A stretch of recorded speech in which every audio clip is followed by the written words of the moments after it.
जोबोद मेहेरगोनां मोनसे हाबाफारिनि गेजेरजों ब्रैथि क'क्राझार लिटारेरि फेस्टिभेला दिनै इनागुरेल जाबाय आरो बे हाबाफारियाव जों बयबो बाहागो लादों।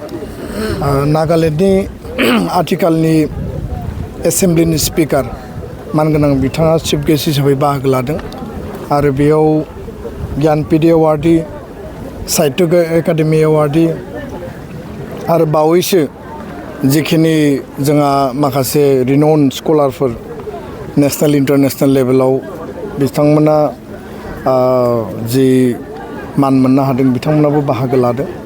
थारैनो क'क्राझार लिटारेरि फेस्टिभेला थांनाय 2021आव जागायनानै ब्रैथि खेबनि थाखाय मोनसे डेडिकेशन आरो डिटारमिनेशननि गेजेरजों जि जोंनि जि गोजोन पिस एन्ड लिटारेचार जोंनि जि कालचार आरो हेरिटेजखौ मुलुगनि दरबाराव लांनायनि थाखाय बा नेशन वाइड बिनि मोनसे केम्पेइनखौ लांनायनि थाखाय बियो मैखोम बिफाव लानो हादों।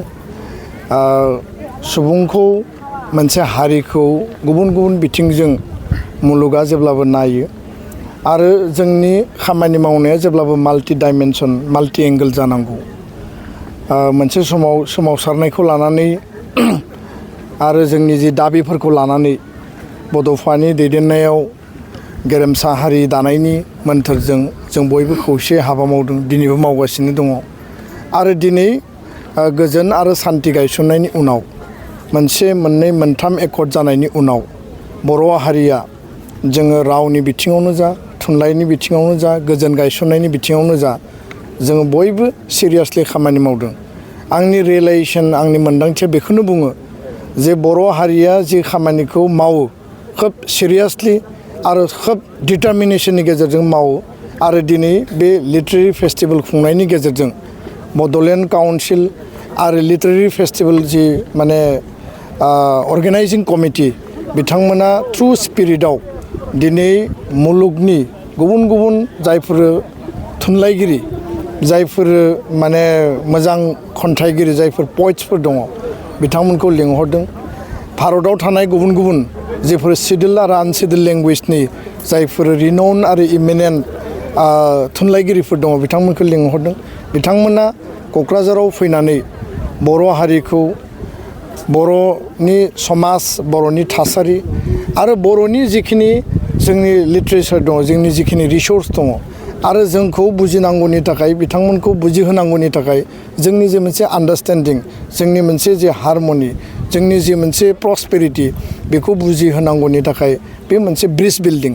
आरो बेखायनो क'क्राझार लिटारेरि फेस्टिभेलजों बर' हारिनि थामोन्था रैखाथि आरो जोंनि फिउचार जि जेनेरेसननि मोनसे माइल खुन्थिया गायसननायनि प्लेनिंखौ अलरेडि आरम्भ खालामबाय आरो बे फेस्टिभेला मुलुग दरबाराव माने गोजौ आथालाव आरो गोजौसिन आथालाव सहैगोन। खारन बे फेस्टिभेलनि गेजेरजों गोथौनिफ्राय गोथौसिन थुनलाइ सोरजिनायनि थाखाय बा साबसिननिफ्राय साबसिन जोङो लिटारेरि क्रिएसन खालामनायनि थाखाय हाबाफारिया अलरेडि सोलिगासिनो आरो बिनिफ्राय जोङो मोजां थुनलाइ, मोजां जोङो माने नभेल, मोजां खन्थाइ आरो लिटारेचारनि जिफोर दिग दङ बेखौ जोङो मोजाङै बुजिनो हागोन। आरो बे मोनसे बौद्धिक जि मोनसे सान्थौ आरो जि मोनसे जोंनि जि हाबा मावनाय बर' हारिनि मोनसे जुगामि हाबा होननानै आं बुंनो सानो। आरो बर' हारिया गोजोनखौ लानानै थुनलाइनि गेजेरजों थांना थानायनि जि मोनसे सिमां आरो गिबि समनिफ्रायनो जि बर'नि फिसा आइनिफ्राय लानानै बिबार मुगा, अलंबार मुगा, जेन्थ'खा मुगानिफ्राय लानानै दिनैसिम बर' हारिनि थुनलाइ सोरजिनाया 100 इयार्सनि बारबाय। बियो रिटेन फर्मआव, आनरिटेन फर्मआव रोजा रोजा बोसोरनि सिगांनिफ्रायनो बर' थुनलाइया बर'नि आबै आबौ, आजै आजौमोननि खुगायाव गोथाङै थांनानै दङमोन आरो दिनै जों बेखौ मोगथां महराव दिनैनि जोलैया, दिनैनि थुनलाइगिरिफ्रा बेखौ मजबुत खालामदों। बे बिथिङाव बर' थुनलाइ आफाद, बे बिथिङाव थुनलाइ सोरजिगिरि जायफोर एकाडेमि एवार्ड मोनदों आरो जायफोरा बर' हारियाव माने खुनु बेसेन लुबैयाबासिनो नांथाबनानै थुनलाइखौ सोरजिदों, थुनलाइनि बाख्रिखौ माने मेहेरगोनां आरो मजबुत खालामदों। आं बिथांमोनखौ धन्यबाद बावदों। गोजोन्थों।